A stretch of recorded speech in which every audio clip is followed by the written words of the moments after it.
The Seattle Seahawks released safeties Jamal and Quandre and tight end Will Dissly on Tuesday, the team announced. Adams, a three-time Pro Bowl selection, was set to make a non-guaranteed $16.5 million in 2024 and count $26.9 million against the salary cap. Untenable amounts for a player who has been unable to stay on the field or get to the quarterback since his stellar Seattle debut in 2020.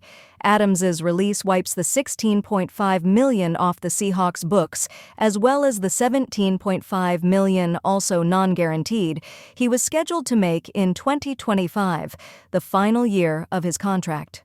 The Seahawks are not using a post-June 1 designation with Adams' release, a source told ESPN.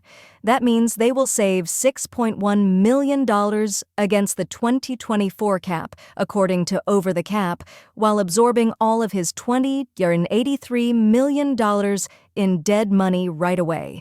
The Seahawks parted with 2 first-round picks to acquire Adams from the New York Jets in 2020, one of the biggest swings of the John Schneider-Pete Carroll era, and then made him the NFL's highest-paid safety a year later with a 4-year, $70 million extension.